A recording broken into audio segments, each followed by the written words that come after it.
La Lone Army de Chelsea, c'est tout simplement l'armée des joueurs prêtés. Et oui, pendant plusieurs années, Chelsea a eu cette tendance à acheter de nombreux jeunes joueurs à haut potentiel et à prix assez bas vu leur âge.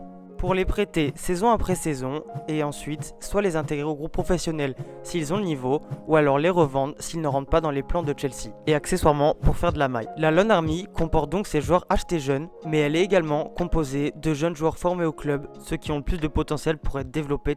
La troisième composante de cette Lone Army concerne les joueurs achetés par certains coachs, parfois à prix d'or et qui par la suite ne sont plus dans les plans du coach suivant. Étonnant vu la liste. Ce qui amène donc Chelsea à prêter ces joueurs. Et au-delà de développer des joueurs haute part pour ensuite en être maître de leur destin et de pouvoir décider de qui garder et qui vendre, multiplier les prêts saison après saison permet d'amortir des prix de certains transferts. Par exemple, en 2017, Chelsea a acheté Bakayoko pour 40 millions d'euros.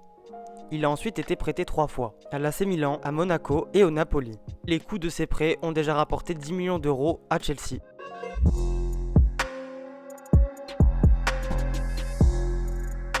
Définir un début à cette Lone Army, c'est compliqué. C'est une appellation qui concerne un groupe avec des joueurs mouvants. C'est pas, par exemple, un groupe de 15 joueurs. On sait quand est-ce qu'ils arrivent, quand est-ce qu'ils repartent. Le début, c'est telle année et la fin, c'est telle année. Bref, c'est compliqué, on t'a dit. Puis son rachat par Roman Abramovich, Chelsea a toujours prêté un nombre de joueurs important. En 2003, Chelsea prêtait déjà une dizaine de joueurs. Mais le véritable début de la Lone Army, telle qu'elle est connue, arrive au début des années 2010.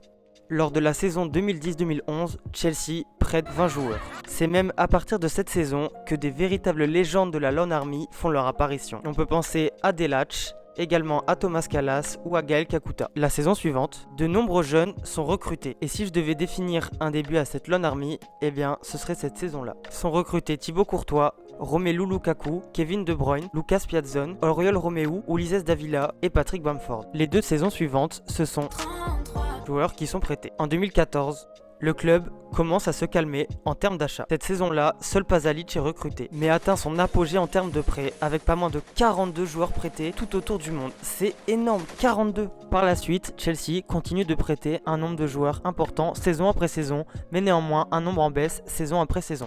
Depuis 2015, peu de joueurs arrivent dans l'optique d'enchaîner les prêts. Kennedy et Baba arrivent cette saison-là, mais directement pour intégrer l'équipe 1. Miasga, Hector et Nathan arrivent eux pour intégrer la Lone Army. Ampadu et sa belle chevelure arrivent eux en 2017 mais pour intégrer l'équipe U23. Malang Sarr a été recruté cet été et a intégré la Lone Army. Cette saison, ce sont 30 joueurs qui sont prêtés par Chelsea.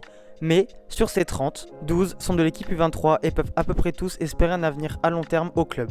Et sur les 18 de l'équipe première, une dizaine cassent la tête et n'ont pas réussi à trouver de club pour un transfert définitif. On vous parle Michy, Baker et Bakayoko.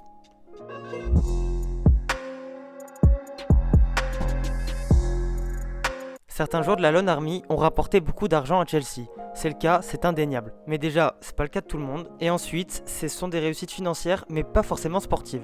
Dans les grosses réussites financières, on peut directement penser au trio belge. De Bruyne, acheté 8 millions, a été revendu 22.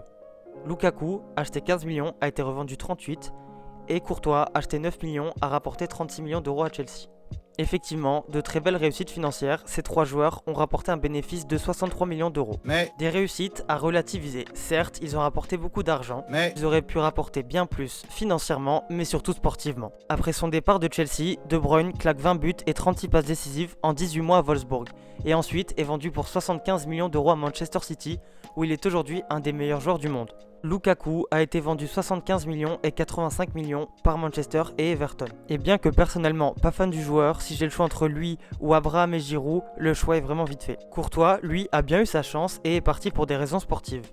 Avec un tout petit peu de football fiction, Mourinho fait de Bruyne son 10 à la place d'Oscar, Lukaku a sa chance à la pointe de l'attaque de Chelsea, et Willian est remplacé par Salah après un bon prêt à la Fiorentina. Ce quatuor offensif Hazard, De Bruyne, Salah, Lukaku aurait je pense bien plus apporté à Chelsea que des joueurs tels que Willian, Pedro ou un Morata hors de forme. Petite anecdote, les valeurs cumulées de De Bruyne, Salah et Lukaku atteignent aujourd'hui 325 millions d'euros au cumulé selon Transfermarkt. Celle de Chelsea est de 827 millions. Ces 3 joueurs représentent donc à eux seuls 40% de la valeur totale de Chelsea. Pour revenir aux réussites financières, Pasalic a rapporté 13 millions, Traoré 10 millions, Torgan Hazard 7,5 millions, Kakuta 6 millions, Kenneth Omeruo, Patrick Bamford et Christian Atsu ont rapporté 5 millions, Kalas 3 millions, Romeu 2,5 millions et Van Aanholt 2 millions. Des réussites financières, il y en a aussi parmi les joueurs formés au club. Olaïna, Nathaniel Chalobah, Nathan Ake et Ryan Bertrand ont rapporté plus de 50 millions d'euros au club. Les réussites concernent les ventes, mais cette stratégie a également permis d'intégrer des joueurs dans l'équipe 1. Bien sûr, Tomori, Mount, James et Abraham étaient là au bon endroit au bon moment. Loftus-Cheek se faisait sa place dans l'équipe avant sa grosse blessure. Christensen a intégré le 11 de Conte après un prêt concluant à Mönchengladbach. Conte a également intégré Moses en tant que piston droit dans son 3-4-3 et qui pendant la saison du titre a eu un niveau très correct. Quant à Zouma, il est revenu dans le groupe après un petit passage dans la Lone Army. Ce sont les principaux joueurs à avoir fait leur trou après être passés dans la Lone Army et c'est un bilan assez faible.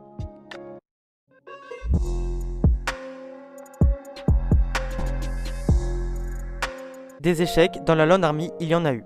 Et pour beaucoup, ces joueurs n'ont pas été achetés cher et sont partis libres. Il est temps pour moi de dire au revoir. On peut penser à Davila, acheté 2 millions et parti libre, à Delach, acheté 3 millions, parti libre, à Cueva, acheté 2 millions, parti libre, ou à Hector, qui a été vendu un peu moins cher que son prix d'achat. Et il y a des joueurs pour qui soit les pertes sont plus importantes, soit ce sont tout simplement des grosses déceptions, car c'était des joueurs que je voulais voir évoluer à Chelsea. D'abord, le latéral droit brésilien Wallace, acheté 5,5 millions et parti libre. Marco Marin, acheté 8 millions, revendu 3. La plus grosse déception concerne évidemment Salah, qui a en plus été vendu moins cher que son prix d'achat, mais ma grosse déception personnelle concerne Lucas Piazon. Acheté en 2012 avec l'étiquette d'être le nouveau Kaka, il rate malheureusement un penalty avec Chelsea, se fait prêter dans la foulée à Malaga, puis au Vitesse où il réalise 6 premiers mois exceptionnels, avec 11 buts et 8 passes décisives en 16 matchs. Le Vitesse était même leader d'Eredivisie à la mi-saison. Avant que malheureusement tout ne s'écroule pour le Vitesse et pour Piazon, il ne sera plus décisif jusqu'à la fin du championnat et perdra même sa place de titulaire à la 25e journée.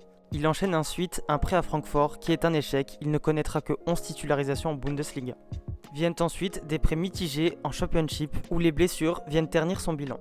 Le prêt suivant au Chievo Vérone a été une véritable catastrophe et ça fait 2 ans qu'il est prêté au Rio Ave où il semble s'amuser dans une équipe moyenne d'un championnat secondaire. Parmi les joueurs formés ou post-formés au club, il y a aussi des déceptions.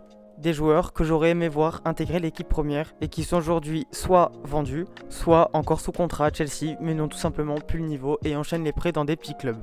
Bien sûr, je pense à Boga, formidable joueur de football qui a été vendu à Sassuolo pour seulement 3 millions. Chelsea avait une clause de rachat à environ une dizaine de millions d'euros et a décidé de ne pas la lever. Pas surprenant vu que Chelsea n'a que 3 ailiers dans son effectif professionnel et qu'ils sont tous très fragiles. Ensuite, Kazé Palmer, Izzy Brown et Dominique Solanke. Les 3 joueurs offensifs anglais de la génération dorée des U23 de Chelsea. Je suis persuadé que si Solanke avait été plus patient, il serait aujourd'hui à la place d'Abraham dans l'effectif de Chelsea. Brown et Palmer sont des joueurs offensifs polyvalents qui peuvent évoluer un peu partout en attaque. Des joueurs techniques mais qui ont accumulé beaucoup de blessures. Sans ces dernières, ils seraient aujourd'hui dans l'effectif de Chelsea et non pas à lutter pour une place de titulaire dans un club de Championship. J'avais un sacré coup de cœur pour Palmer quand je voyais ce qu'il était capable de faire durant son prêt à Huddersfield. À ces joueurs, j'ajoute Lewis Baker, milieu de terrain complet qui peut assumer tous les rôles et doté d'une grosse frappe de balle. Comme d'hab, c'est la faute de Mourinho. En 2014, il avait dit que si Brown, Baker et Solanke ne jouaient pas pour l'Angleterre, il fallait le blâmer lui. Eh bien, fuck off, José. Solanke a connu une sélection en 2017 et aujourd'hui, il est bien loin de l'équipe d'Angleterre. Et même si en soi il n'est jamais trop tard, j'ai vraiment du mal à voir Baker, Brown et même Palmer avoir une sélection avec les Three Lions dans un futur proche et même lointain. Déception aussi pour Todd Kane, pour Jay Da Silva et bien sûr pour Charlie Musonda. Même si Ake et Chalobah ont rapporté de l'argent, leur vente m'a fait mal. Surtout pour Ake qui a été vendu pour laisser sa place à Rudiger. Je dis bien Rudiger. Son retour au club était un de mes plus grands souhaits à chaque mercato. Mais maintenant qu'il est à City, c'est ciao. Petit pincement au cœur pour Bamford, je l'aimais beaucoup. Et pour ma santé mentale, il ne faut vraiment pas que Loftus-Cheek ajoute son nom à cette liste, sinon...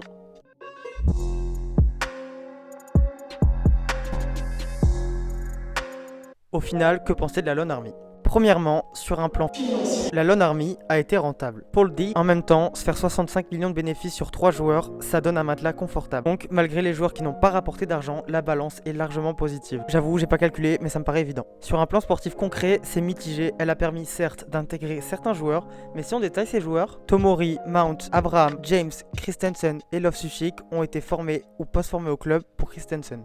Zouma s'était imposé à Chelsea et s'il a été envoyé dans la Lone Army, c'est parce qu'il s'était fait les croisés et il fallait qu'il retrouve son niveau. Moses a été recruté pour intégrer l'équipe première. Il a même fait 44 matchs sous les couleurs de Chelsea lors de sa première saison en 2012, avant d'enchaîner les prêts, de revenir sous Conte, puis de nouveau renchaîner les prêts. Donc, aucun jeune acheté jeune, aucun joueur acheté jeune et qui a enchaîné les prêts ne s'est imposé dans l'effectif de Chelsea, ni même dans le groupe. Sur un plan non vérifiable, il s'agit là d'hypothèses. Cette Lone Army a engendré des problèmes au nombre de 2. Le premier énoncé plus tôt avec les cas de Lukaku, De Bruyne ou encore Salah. Ces joueurs ont été vendus très tôt et ont explosé ailleurs, de quoi nourrir beaucoup de déceptions et de regrets. Ce qui a pour moi indirectement amené des joueurs à quitter le club pour manque d'ambition. Courtois et Hazard seraient peut-être encore au club aujourd'hui si ces joueurs-là étaient restés. Évidemment, ce sont des choses qu'on ne peut pas vérifier, mais ça pourrait très bien être la vérité. Si le passé s'était déroulé autrement. L'autre problème non vérifiable est que pour moi, la gestion de 30 à 40 joueurs en prêt engendre des besoins énormes, humains, matériels et de travail. Entre trouver le bon club, gérer la partie contractuelle, faire suivre les matchs de tous les joueurs pour suivre leur évolution, waouh! Ces moyens auraient pu servir à mieux, tels que, je sais pas, par exemple, mieux gérer les mercatos de l'équipe première qui, avant l'arrivée de Lampard, a enchaîné des mercatos, catastrophiques. Très catastrophiques. Aïe. Ok, let's go. Ou alors au moins faire venir moins de joueurs, mais de mieux les cibler. Mais encore une fois, ce n'est que de l'hypothèse. On ne peut pas savoir ce qui serait advenu du club sans cette politique. Mais elle me donne quand même un sentiment d'amertume, avec au final pas mal d'échecs. La Lone Army a également fait poser beaucoup de questions dans le monde du football. Est-ce éthique de recruter un joueur pour le prêter à la chaîne et espérer faire un bénéfice dessus, quitte à totalement ruiner sa carrière? Les carrières de Marin, Piazzone et Davila ne seraient certainement pas aussi mauvaises, en tout cas au vu de leur potentiel, s'ils n'avaient pas signé à Chelsea. Personnellement, avec le recul, c'est vrai que cette méthode est plutôt moyenne et je ne la valide pas trop. Ça fait beaucoup plus de mal que de bien à la plupart des joueurs, même s'ils savaient à quoi il fallait s'attaquer. Parce que des joueurs qui ont bénéficié de la Lone Army, j'en vois pas tant que ça. Je vois pas Zalic, Romeu ou encore Torgan Hazard, mais pas beaucoup plus. Je parle ici bien des joueurs achetés et non de ceux qui ont été formés à Chelsea. Pour les joueurs eux-mêmes, il y a du chaud et du froid. Par exemple, Perica a dit que jamais le club ne l'avait abandonné, qu'il se sentait suivi et qu'il échangeait souvent avec Paulo Ferreira, qui était responsable de suivre les joueurs en prêt. D'autres, comme Piazzone, ont exprimé un ras-le-bol. Dans une interview donnée à un journal portugais après son arrivée à Rio Ave, il a exprimé sa lassitude d'être envoyé ici et là en prêt, été après été, et ne pas pouvoir trouver d'environnement stable. Mais il a néanmoins nuancé dans la même interview en disant qu'il adore Chelsea, qu'il a toujours été respecté, bien traité et qu'il ne peut pas blâmer à 100% le club. Il a accepté ça et savait le combat que ça allait être de s'imposer dans le groupe A. Pour finir, la Lone Army a quand même permis d'avoir des petites anecdotes bien sympas. Comme celle qui faisait un moment du grand Matej Delac, le joueur le plus ancien sous contrat à Chelsea. Et oui, 8 ans au club pour 0 match.